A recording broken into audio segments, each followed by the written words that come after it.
Morning to all of you. I welcome you all to the social, especially to the history class. In our previous class, we had covered up about new social and political groups. Especially, we had known about the Jatis. Jatis were the group of people who had migrated from the forest areas to other parts of territory. Why they had migrated? Because their forests were cleared for extension of agriculture. As a result, they had also inherited other kind of occupation. They started cultivation. Okay, they were the new groups of peasant, but they were also rich as well as poor. On the basis of their economic structure, they were further divided into jatis or subcastes. But jatis or subcastes doesn't have any kind of fixed or permanent rank. They were further controlled by their jati panchayat, elderly people of that particular subcaste or jati. Okay, they were controlled by them, and they together, the elderly people together, form the jati panchayat. But the jati panchayat will look after the problems of people of that particular jati, but they will act according to the rules and regulation of village only. We had known all those things. Today we will know about a new topic, that will be region and empire. We can also say that we will know about the regional empire. From the time period 700 to 1750, history of 1000 years, okay, there were numerous rulers, or there were change of rulers in the territory or in our subcontinent. So large states like Cholas, Tughlaqs or Mughals encompassed many regions. So under them there were many regions. Okay, Cholas used to control the vast territory. Tughlaq, when the Delhi Sultanate came, you will know this in next to next chapter about Delhi Sultanate. Then when the Mughal came, Mughal also used to have control over a large area, okay, from India to Afghanistan. So they used to control a large territory. So they had formed empire. Okay, so when rulers, suppose a large territory is controlled in one hand or under one ruler, that is known as empire. Now what is region? Region means when in particular area, that means in small geographical dimension are there, small areas were there. So in small areas there were separate ruler. So suppose in this area there will be ruler A, in this area there will be ruler B. So like that, there were also several reasons in the you can say in that particular period of time, and this region were ruled by small kings or rulers, and they used to form kingdoms. There were also relevant sources which prove that there were empire. That means ruler used to control a vast territory or areas. This is just an introductory part of this particular topic. Now let's start the topic with an example. A Sanskrit Prashasti praising the Delhi Sultan Ghiyasuddin Balban. Now what do you mean by the word Prashasti? Prashasti means in order to praise a particular ruler, when poets of his court used to write about him, okay, on a metal surface. So Prashasti means on a metal surface where poet used to praise their rulers. So there is a Prashasti which belongs to Delhi Sultan Ghiyasuddin Balban. In that particular Prashasti, you can also see picture of Ghiyasuddin Balban and Prashasti on your screen. So in that particular Prashasti, it explained that Ghiyasuddin Balban, the ruler, had a vast empire from Bengal to Afghanistan. On the map, you can see where is Bengal and where is Afghanistan. Okay, so India, Afghanistan, east, west of the subcontinent, he used to control such a vast empire. This was explained in that particular Prashasti. The future historian, when they had tried to know more about Ghiyasuddin Balban, they had gone through each and every text belonging to that particular ruler, each and every source, and they had reconstructed the truth. And the truth was that whatever written in that particular Prashasti was just exaggerated claims of conquest or larger claims of conquest. Whatever written in that Prashasti is actually not true. He doesn't have control over such a vast empire from Bengal to Afghanistan. He had just shown larger claims of conquest, or he had shown that he used to control a larger areas. Why did the rulers kept claiming to have control over different parts of the subcontinent? A question arises in our mind. If he doesn't have control from Bengal to Afghanistan, why in the Prashasti it was written like that? Why they used to claim to have control over different parts of the subcontinent? Why? The answer of this particular question is that they doesn't know about the future. They doesn't have the idea that in future there will be certain group of historians who will try to know about the past events, and in that process they will go through each and every source of that particular ruler, and in this way they will find the truth also. But they, in order to show themselves, the rulers, in order to show themselves powerful in the eyes of future generation, they used to claim this kind of things. They used to write this kind of things in their Prashastis. Okay, they used to show themselves more and more powerful. As a result, they used to add some territories also, some areas also under their control. Now, by 700 AD, there were many kingdoms, okay, having distinct geographical dimensions. Just now in the introductory part, I have explained this, that there were certain reasons.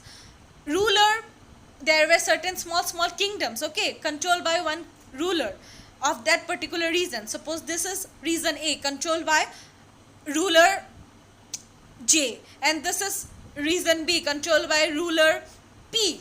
I am just giving an example, okay. So in this way, small regions were controlled by kings and they formed kingdoms. And these small rulers used to follow their own language and culture in their particular kingdoms. So there were small regions controlled by rulers, and they used to form many kingdoms having distinct geographical dimension. That means in different areas there were small kingdoms, and they used to follow their own language and culture.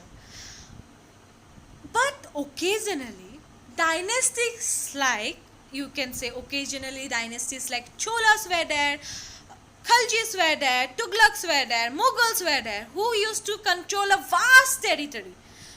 So from there we had got an idea of pan-regional. What do you mean by pan-regional? Pan-regional means a vast territory controlled by a single ruler.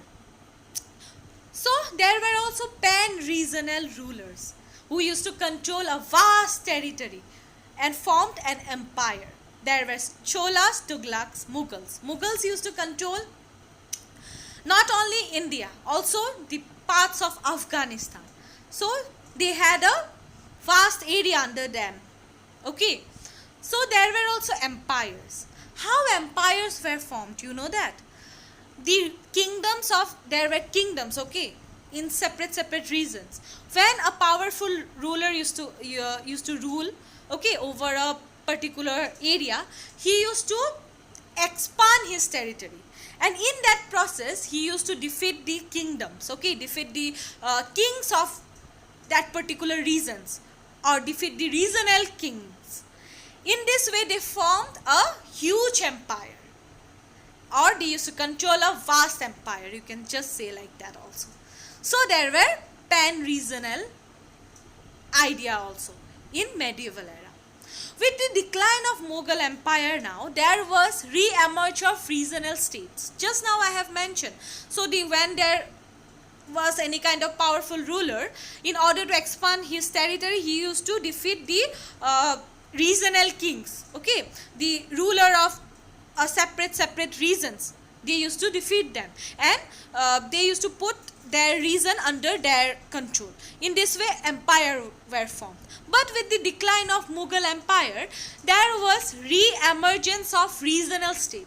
That means re-emergence of these reasons, re-emergence of these kings, okay, who used to rule over a particular area, okay. But the years of imperial pan-regional rule had altered the character of regional empire. How? Now we will know that. That means when the decline of Mughal empire occurred, that means with the death of Aurangzeb, the decline of Mughal empire occurred, and after that there were again re-emergence of regional states. That means kingdoms were again re-emerged. But the rulers of that particular region, that means the re-emerge of region took place, but the rulers of that particular region used to follow the idea of empire only. Whatever was followed by you can say a great ruler under a vast empire, whatever they used to follow, they used to the regions which were emerged after the decline of Mughal empire, they used to follow the rules and regulation of Mughal empire only. They used to adopt the rules and regulation of the vast empire only. Why is it so? Because they had seen how rulers used to control a vast empire and how they were also successful on it. So in order to be successful, they used to adopt this kind of rules and regulation, this style of earlier form of government. The management, how the ruler used to manage a vast empire, they used to follow that strategy for their development. That's all. Okay, now I hope you have got the idea of re-emergence of regional kingdom.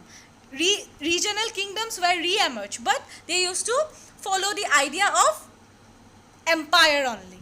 The kingdoms used to follow the idea of empire only in order to be developed. Therefore, we can't say that the character of different regions did not grow in isolation. That means earlier they used to follow a certain language in their particular region, isn't it? They used to follow their own culture. They used to follow their own rules and regulation. But now they used to follow the rules and regulation of pan-regional, that means of empire. So we can't say that this emergence of regional empire were isolated. Okay, they were part of the subcontinent because they were you can say adapting the culture of vast empire only. So everything was same only. It was not isolated. That's all in this particular part. Now let's proceed to a small section which is given in your book, written by Amir Khusrau. Amir Khusrau was a poet in 1318. He was in the court of Akbar actually, the Mughal empire ruler Akbar. We will know about him in the later section, but now let's focus on this.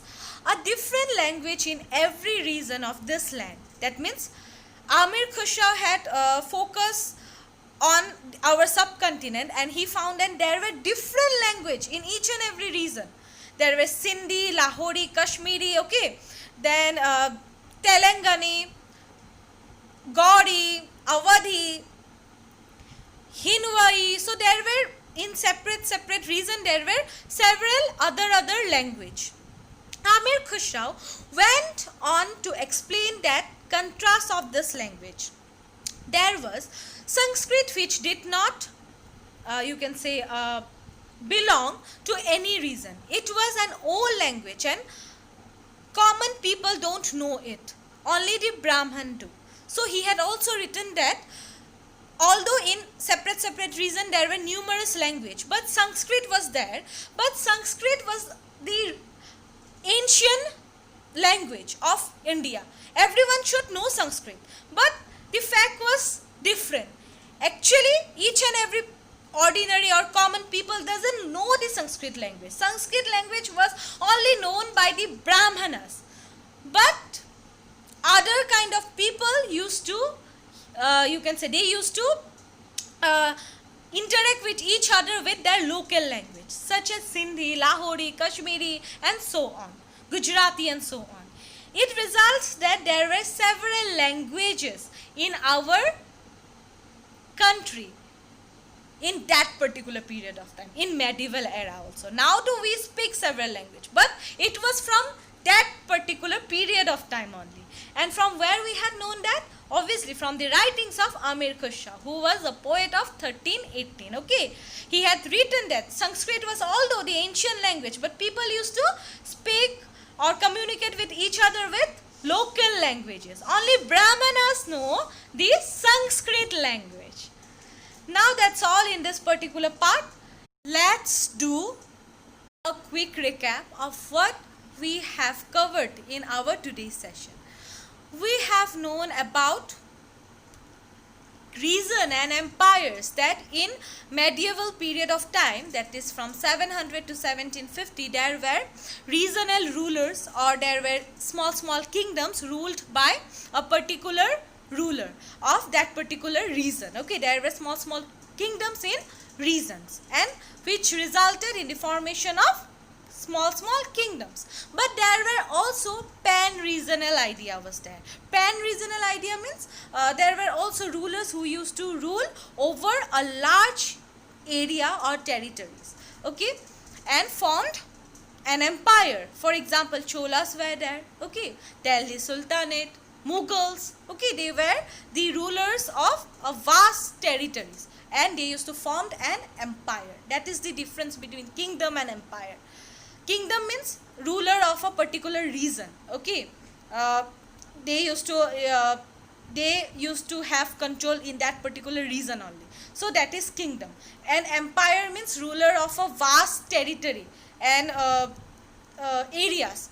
Under him there were vast areas, okay. We had also known how in Prashasti, whatever written is not actually always true. From an example of the Prashasti of Ghiyasuddin Balban. Prashasti means in order to praise the ruler, the poets used to write about them on a metal surface. On that particular Prashasti, it was written that Ghiyasuddin Balban used to rule from Bengal to Afghanistan, which is actually not true. The future historians, in order to know about the past, they had gone through each and every source, and they had understood that whatever written in that particular Prashasti was not true. It was just exaggerated. That means it was just shown by him more in order to show himself powerful in the eyes of future generation. This was kind of practice which was done by rulers of that particular period of time in order to show themselves more and more powerful in the eyes of future generation. They used to even add on some areas in their you can say inscription and prashastis. After that, we had known about regional kingdom. That means regions were that means particular regions or areas were controlled by rulers, kings, formed kingdoms, and they used to practice their own language and culture. There were also pan-regional, that means empire controlled by one ruler, a vast territories controlled by one ruler, you can say, like that. But after the decline of Mughal era, that of Aurangzeb resulted in the formation of regional kingdoms again, or the formation of this small kingdoms again re-emerge in the society. But they used to follow the rules and regulation and strategies of pan-regional time period only. That means they used to follow the ideas, these strategies of empires only. Then we had gone through this Amir Khusrau writings. So he was a poet of 1318. He had written that a different language in every region was there, okay, in that particular period of time. There was Sindhi, Lahori, Kashmiri, then Devar Samudri in southern Karnataka, Telangana in Andhra Pradesh, Gujari in Gujarat, okay. Then there were Gaudi in Bengal, Awadhi in eastern UP. So there were several languages, but he had also written a contrast on it. Although our old language, ancient language, was Sanskrit, but Sanskrit was only known by the Brahmanas. The local people used to interact with each other through local languages like this, okay, Lahori, Telangani, Gaudi, and so on. That's all. I hope you have enjoyed my today's session, and in our next class we will start a new topic that will be new and old religion. I hope you will enjoy that also. Thank you.